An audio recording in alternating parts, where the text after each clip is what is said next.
This is The Healthy Healer, where true voice is your medicine. This is where we help doctors and other healers navigate through the challenging times by learning from the best minds in the healing industry. Laugh, cry, and be surprised. It's entertainment, education, and inspiration so you can continue to be the unique and amazing healer you were destined to be. Welcome to humanity. Welcome to The Healthy Healer with Dr. Fred.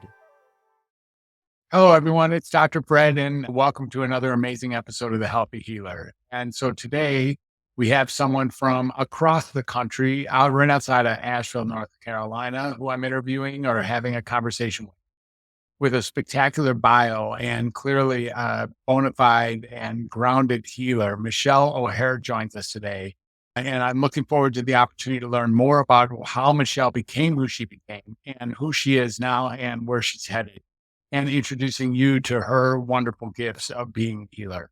So without further ado, let me introduce you to Michel O'Hare. Michel, thanks so much for being on The Healthy Healer. Thank you for having me.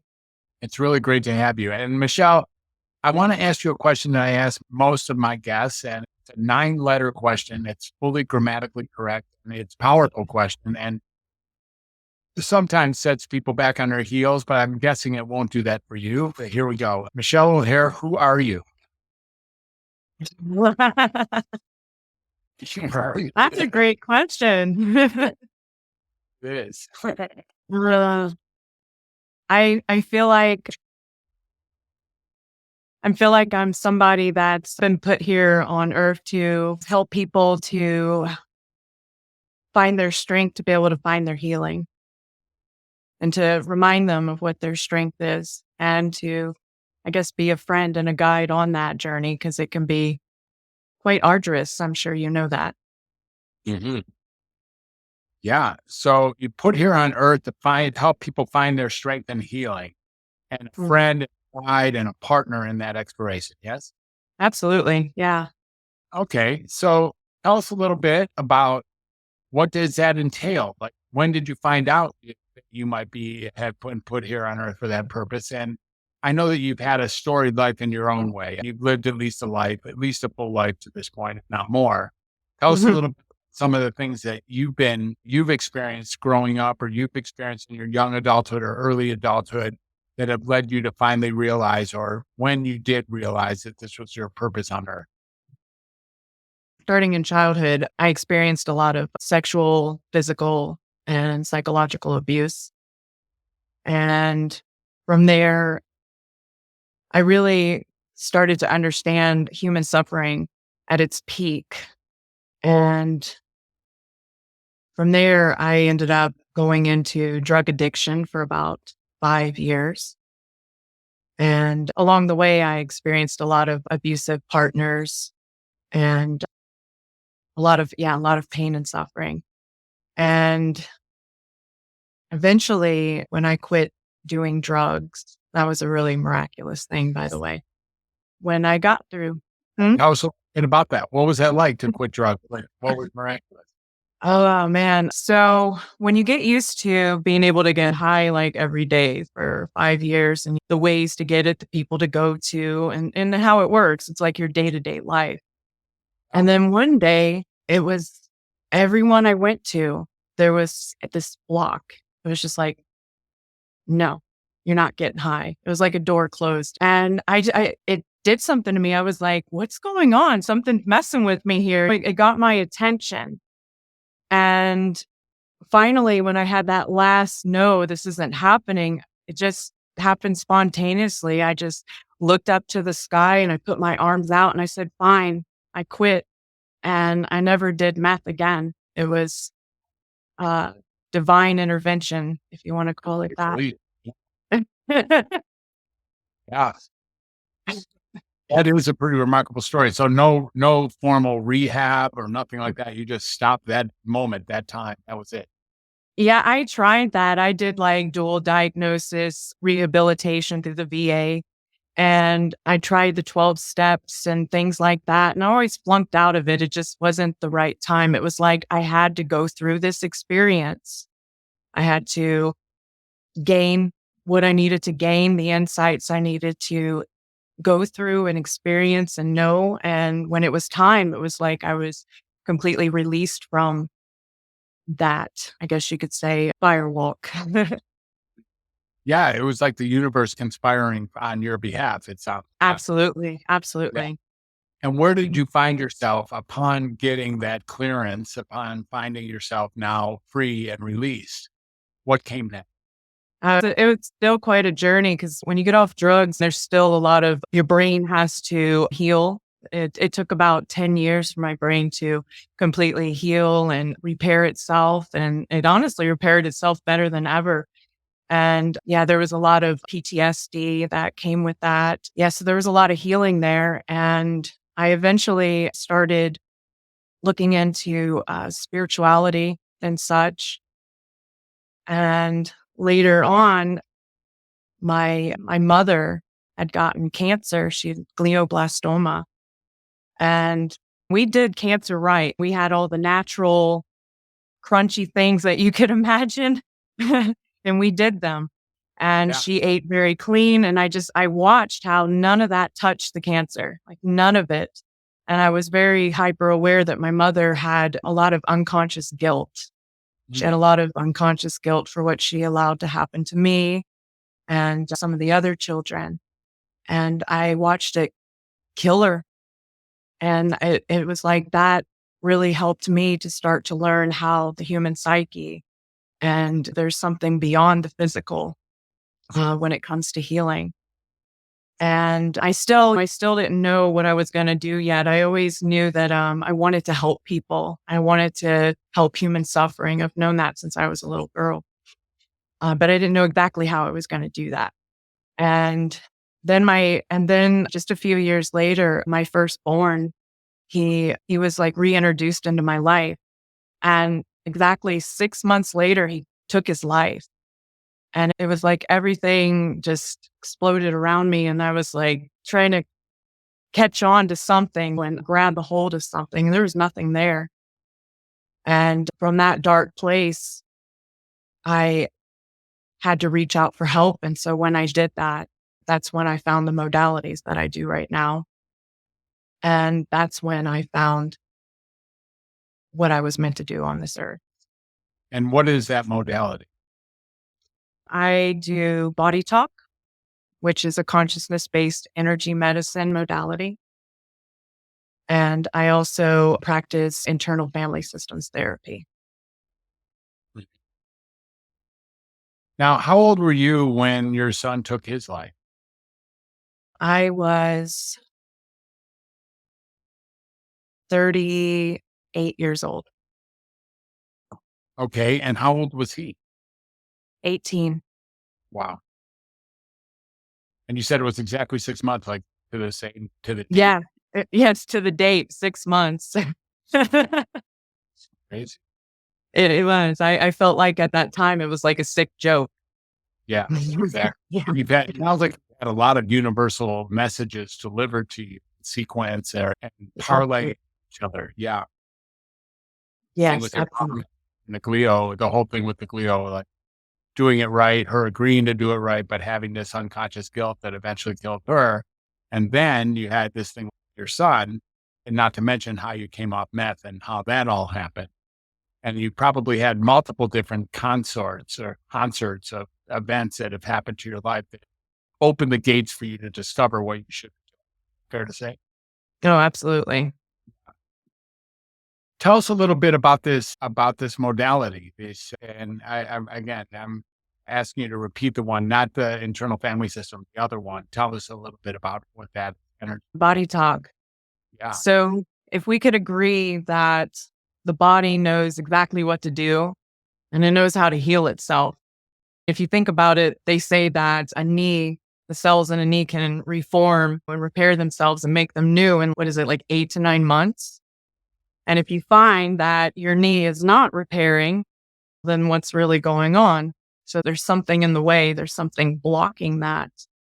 So with BodyTalk, we have this chart that has pretty much everything you could think of between the body mind. And we are able to tap into the person's subconscious and whatever they're ready to work on, it's priority based. So whatever comes up as a priority, you can come for, let's say, headaches or migraines or something like that. And it may not look like we're going to the migraine, but there's always something that's underneath that we have to look at first before we can get to the other stuff. And so we're just guided to what's ready to shift. So we're just basically changing frequencies within the body and just bringing up what needs to be observed and looked at and seen in a different kind of way. And there's multiple techniques that are used in order to do this. So is this a modality that still can be beneficial online? Can you see your clients online, or is it always face to? Most of my clients are in other states or other countries, so I'd have to say yes. Yeah, for sure. And what does it really entail? Is it like Reiki? Is it what is it? What are you really finding? What are you tuning into as the healer? How are you creating the space? So we're tuning into what that person's subconscious is ready to work on. Okay. Yes. And so it can come up pretty much anything if there's a emotion stuck, if there's an active memory that's ready to not be active but go and be passive, we can do that. If there's ancestral things, epigenetic factors, pretty much anything. If you have spinal issues, if you have cancer, we can get to the root. Yeah. It sounds like you're digging for something underneath the expression, underneath of what's being expressed, right? Right. Like the root level of what it is that is expressing itself through the skin or through the body or through the dis-ease or the imbalance that is showing itself to the problem. Yes. Yeah, basically, it's just whatever belief systems are held very strongly and or any kind of expectations, because that's usually what it is, our very deep core belief systems and expectations. And when they are come up against, then we have these reactions within us, and how how strong we hold them depends on how big the manifestation of it is going to be on the physical level. Very interesting. I totally appreciate that. Now, I only have a rudimentary understanding of internal family system, but doesn't that work on a similar theory then? Is that maybe the trauma that got laid down early on, or the wounding that got laid down, maybe even in a previous life or early in this life or something like this, created some sort of imbalance or disease that can be discovered and uncovered and dealt with? Or are they two different things entirely? Am I off base? Please correct me if so. You're not off base. They're very similar because they can do the same things. It's just they go at it in different ways. So with Okay. internal family systems, you're going into directly to your psyche.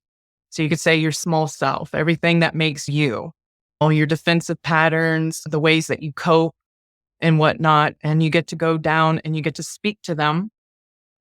And they're the ones that form when we're children and we have these really difficult situations that happen that are experienced as trauma because we didn't have a responsible or safe adult to help us with that. So we internalize it. And then these different parts of our psyche come up to protect and make sure that really big feelings of abandonment and such are not triggered.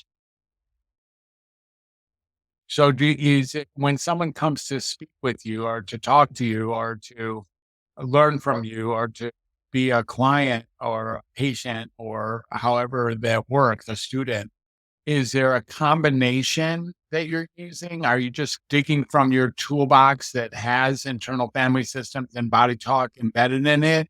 Or do they choose one or the other? Or do they work together and they get Michel O'Hare? Or how does it all work? It works like all of those. So a person can come and say, I want body talk, or I want IFS, or they want a little bit of body talk, and then we go right into the psyche from there. And sometimes when body talk's going on, sometimes we can go and start talking to a part of the psyche, depending on what comes up as the item in the formula at body talk. And you mentioned there's a lot of like medical conditions and psychological manifestations that can be affected positively by going deep. It sounds like going deep into what's really at the root of the issue, what's really at the psyche, what was our early childhood response to the trauma, and where were we unprotected, or where were we misguided, how that is manifesting as adults. Do you find that most of these people have already explored conventional treatments before they come to you? Or is this a group of people who already know that they don't want conventional treatment and they just come to you looking for what they've heard body talk is, or what they might know about IFS? I think it's a good mix. A lot of people that come to me have tried everything and they're like, all right, I'm going to try this thing now.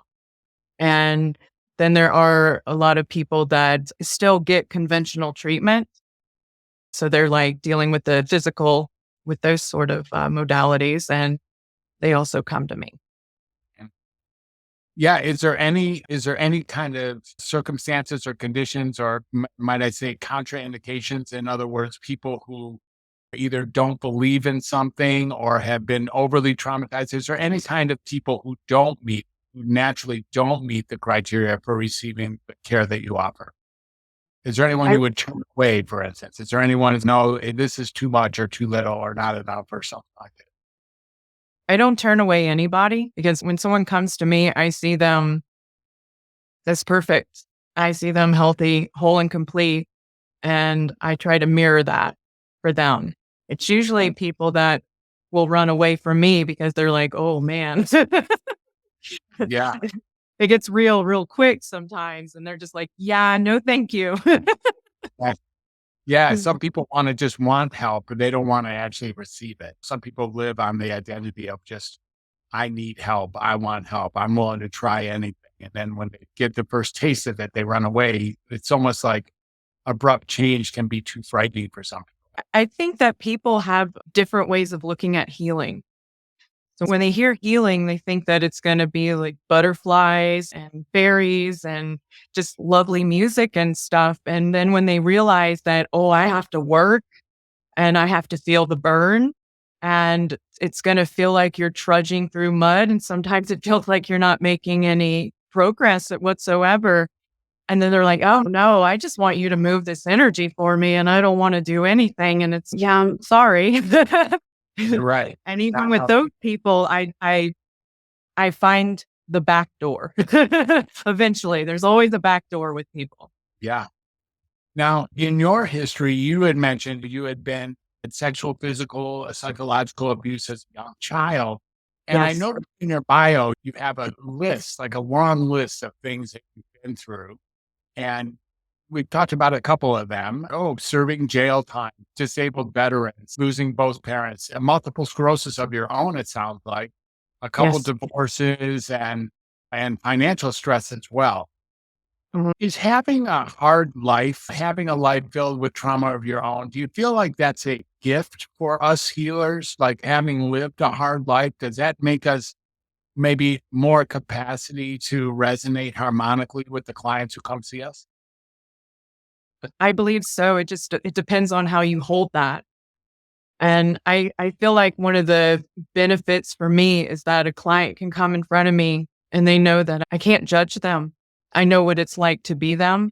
I know what it's like to suffer. I know what it's like to have shame worn as a stain on your face. Like I know. And I always let people know that I'm no better than you. I just have a little bit more information. I'm not some person with a loincloth on a mountain. We are equals here. And I don't know, I feel like that really helps with a very important trust factor, which everyone really needs in order to heal. Mhm. Yeah, having a lot of experiences in life, even if they're difficult, can really spruce up our own resume, our own what it is that where we can resonate, where we can connect with people. Like an opportunity to really get another person becomes very obvious if you lived a similar experience in your life as well. It's been very beneficial because when parts of the psyche come up that hold a lot of shame, and they will be very scared for me to see them in their shame. And I will ask, can I speak directly to that? Is that okay? And then I share stories of when I carried shame or guilt or things like that, and just softens the person's system. And then they're just like, oh, okay. She understands. She sees Right. me and it's okay. And I'm so grateful that I have these stories in my toolbox that I can just be like, hey, here. Yeah, isn't it remarkable? It sounds like you really are on an important point here.